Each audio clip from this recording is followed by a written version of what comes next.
Hello friends, સ્વાગત છે તમારું નીતાબેન્સ કુકિંગમાં। આજે હું તમારી સાથે શેર કરવાની છું લેડીઝને ખૂબ જ ઉપયોગી એવી કિચન ટિપ્સ। કિચન ટિપ્સ જોતા પહેલાં તમને મારી એક રિક્વેસ્ટ છે કે જો તમને મારી ટિપ્સ ગમે તો લાઈક અને શેર કરજો અને આવી જ નવી નવી ટિપ્સ જોવા માટે મારી ચેનલને સબસ્ક્રાઈબ કરજો। તો ચાલો જોઈએ। આજે આપણે કિચન ટિપ્સ જોશું જે ખૂબ જ આપણે મહત્ત્વની હોય છે। તો જો તમારે રસોઈ બની ગઈ છે અને આ બધું જ છે તો હવે આ બધાને આપણે મૂકવું છે। તો એ પહેલાં જો તમે એક આવું નાનું કપડું લઈ લેવાનું છે। તો બહુ મોટું નથી લેવાનું, બસ આટલું નાનું જ લેવાનું છે કપડું। હવે આને હું કપડાને ભીનું કરી લઉં છું। નીચોવી લીધું છે કપડાને। હવે આપણો મસાલિયો ક્યાંય અંદર નથી બગડો અને તો એને ઉપરથી આમ ઢાંકણ ઢાંકી અને ભીનું પોતું આમ કરી દેવાનું છે અને સાથે કોરું પોતું છે એ સાઈડમાં રાખવાનું છે। બધું જ આવી રીતે આમ સાફ કરી લેવાનું છે। ખાંડનો ડબ્બો છે તો એને પેક કરી અને એને પણ ભીનું અને જો ફટાફટથી ભીનું અને કોરું પોતું લગાડી દેવાનું છે। અને હવે તમારે તેલની બરણી છે તો તેલની બરણીને જુઓ, એને અંદરની સાઈડ આ ખરાબ હોય છે તો અંદરની સાઈડને રોજે રોજ આપણે રસોઈ બનાવતા હોય ત્યારે આવી રીતે આમ સાફ કરી લેવાનું છે, જેથી કરીને તમારે ક્યારેય ડ્રોવરની સફાઈ કરવાની જરૂર જ નહીં પડે। રોજે રોજની સફાઈ થઈ જતી હશે।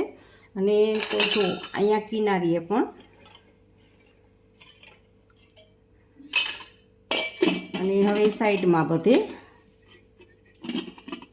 તો એકદમ ચકાચક તમારું રસોડું રહેશે। આમ રોજે રોજની સફાઈ કરી લેશો ને એટલે હવે ઘીની ડબરીને પણ તમે જોઈ શકો છો કે જુઓ એટલું તો ખરાબ અંદરથી ઢાંકણું હોય જ છે તો એને પણ, કારણ કે આ કપડું જેટલું નાનું હશે ને એટલું જ તમને મજા આવશે। તો જુઓ એકદમ નાનું કપડું છે અને હવે આ કિનારી અંદરની સાઈડમાં નથી જવાનું, કિનારી સુધી જ રહેવાનું છે। તો તમારી ડબરી ઘીની ડબરી પણ સરસની કોઈ પણ આવશે અને ઘીની ડબરી અંદરથી લેશે તો ખૂબ જ સરસની લાગશે। એમ થશે કે જ્યારે આજે જ ઉટકીને કેમ જાણે ભરી હોય એવી જ ઘીની ડબરી લાગશે। અને હવે રોટલી કરી અને પછી તમારે પાટલો ત્યારે ને ત્યારે ધોવામાં ના દેવાનો હોય અને આખા દિવસમાં એકવાર ઉપયોગ કરીને ધોતા હો તો કપડું ફેરવી લેવાનું છે, જેથી કરીને લોટ લાગેલો હોય એ બધો જ નીકળી જાય। અને વેલણાને પણ આવી રીતે આમ આ બધું આવી રીતે આમ સફાઈ કરી લેવાની, જેથી તમારા ડ્રોવર પણ એકદમ ખરાબ નહીં થાય અને સરસના એવા રહેશે। હવે આ બધું ડ્રોવરમાં મૂકી દેવાનું। જો રોજે તમે રસોઈ બનાવીને આવી રીતે કમ્પ્લીટ કરી લેશો તો તમારે અઠવાડિયે એક વખત ડ્રોવરની સફાઈ કરતા હોશો એ સફાઈ નહીં કરવી પડે, તમારો ચકાચક ડ્રોવર રહેશે। તો તમને આ ટિપ્સ કેવી લાગી? બીજી ટિપ્સ મારી એ છે કે આપણે રોટલી વણતા હોય છે ત્યારે ડીશમાં આપણે અટામણ માટેનો લોટ લેતા હોય છે અને આપણે આવી રીતે આમ રોટલી વણતા હોય છે।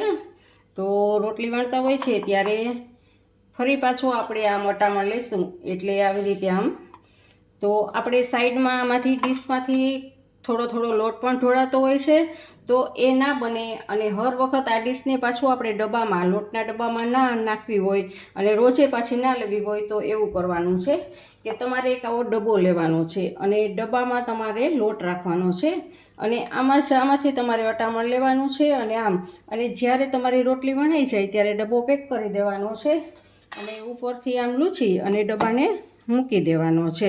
એટલે રોજે રોજે તમારે લોટના ડબ્બામાંથી અટામણ માટે લોટ લેવાનો હોય નહીં અને આ ડબ્બો જ લેવાનો રહેશે। તો આવી રીતે તમે ડબ્બાનો ઉપયોગ કરી શકો છો। તો આ ટિપ્સ મારી કેવી લાગી તે કમેન્ટ કરજો। હવે ત્રીજી ટિપ્સ મારી એ છે કે આપણે રોટલી વણતા હોય છે જ્યારે તો આપણે આવી રીતે આમ રોટલી વણતા હોય છે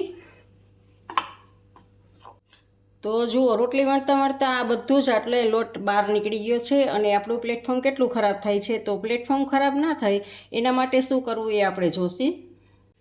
તો આપણું પ્લેટફોર્મ બહુ જ ખરાબ ના થાય ખૂબ જ એ માટે તમારે આવી રીતે એક કપડું પાથરી લેવાનું છે અને રસોઈ બનાવતા પહેલાં જે વસ્તુની આપણે જરૂર પડશે એ વસ્તુ બધી જ હાજર કરી દેવાની છે। જુઓ પાટલું છે, વેલણું છે, તેલ છે, તેલને આપણે ખોલી પણ લેવાનું છે જેથી કરીને આપણા હાથ ખરાબ હોય તો તેલની બરણી ખોલવાથી તેલની બરણી ખરાબ ના થાય એટલામાંથી। પછી આ મસાલિયાને પણ આપણે ખોલી લેવાનો છે રસોઈ બનાવતા પહેલાં અને એને પણ આવી રીતે આમ રાખી દેવાનો છે। ઘીની ડબરીને પણ ખોલીને આવી રીતે રાખી દેવાની છે તો આવી રીતે બધી જ વસ્તુને ખોલીને રાખી દેવાની છે, જેથી આપણે રસોઈ બનાવતા આપણા હાથ ગંદા હોય અને આપણે જ્યારે આ ખોલશું ત્યારે આ ઢાંકણ પણ ગંદુ થશે, આનું ઢાંકણ પણ ગંદુ થશે. તો એ ગંદુ ના થાય એટલા માટે આપણે આ ખોલીને વસ્તુ રાખવાની છે અને નીચે આપણે આ કપડું પાથરવાનું છે, જેથી કરીને આમાં જે પણ કોઈ વસ્તુ ઢોળાશે એ આમાં જ ઢોળાશે અને પછી તમારે રસોઈ બની જાય એટલે કપડું તમારું ચારે બાજુથી લઈ અને વોશ બેસિન હોય એમાં ખખેરી આવવાનું છે. ફ્રીજમાં તમે ટેટી કે એવું મૂકેલું હોય કે પછી કોઈ ગ્રેવી મૂકેલી હોય, લસણવાળી ડુંગળીવાળી ગ્રેવી મૂકેલી હોય ને એને હિસાબે તમારે ફ્રીજમાં વાસ આવતી હોય ને એવું થતું હોય તો તમારે શું કરવાનું છે કે પેપર લેવાનું છે અને પેપરમાં થોડુંક પાણી છાંટવાનું છે.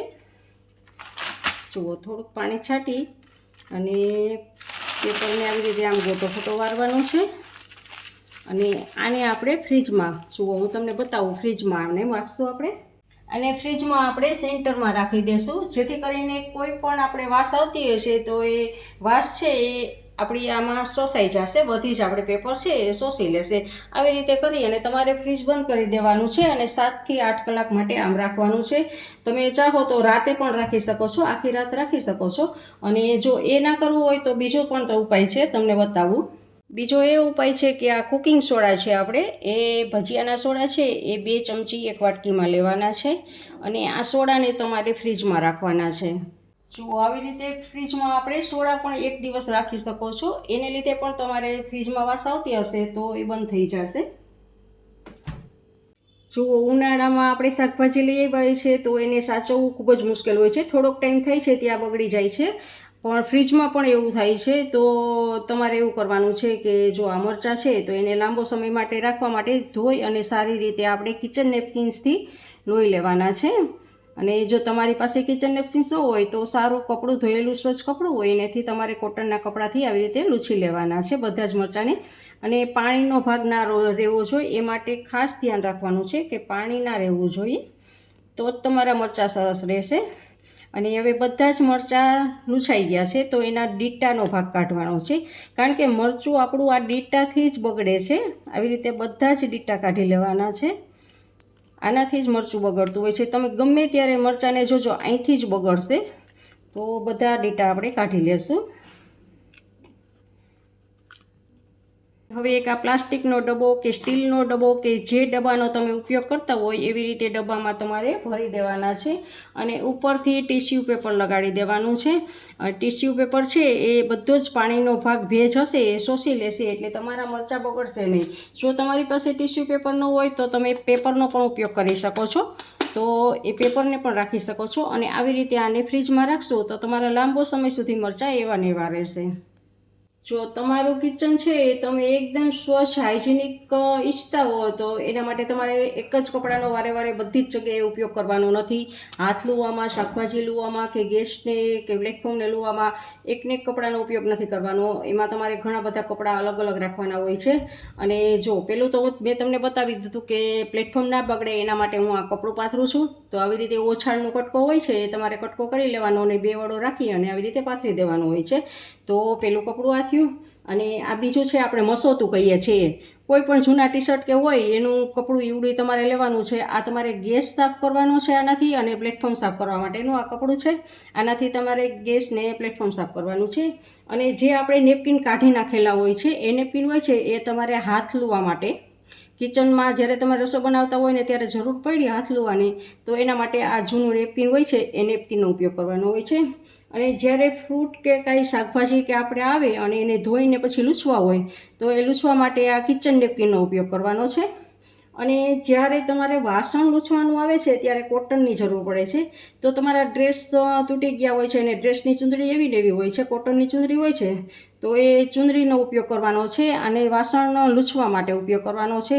તો જુઓ મારા કેટલા 1 2 3 4 અને આ 5 કપડાનો ઉપયોગ કરું છું. અને નાનું આ કપડાનો ઉપયોગ તો મેં તમને બતાવી જ દીધો છે કે એને કે માટે, એટલે આટલા 6 કપડાનો હું ઉપયોગ કરું છું. તો આવી રીતે આપણે તમારું સ્વચ્છ રસોડું ઈચ્છતા હો તો તમારે આટલા કપડાનો ઉપયોગ કરવાનો, અલગ અલગ જગ્યાએ અલગ અલગ કપડાનો ઉપયોગ કરવાનો હોય છે. ફ્રેન્ડ્સ, તમને મારી આ ટિપ્સ કેવી લાગી તે કમેન્ટ કરજો અને જો ગમી હોય તો લાઈક કરીને તમારા ફેમિલી મેમ્બર્સ અને ગ્રુપમાં શેર કરજો અને મારી ચેનલને સબસ્ક્રાઈબ કરવાનું ભૂલતા નહીં. આવજો, ફરી મળીએ એક નવી ટિપ્સ સાથે.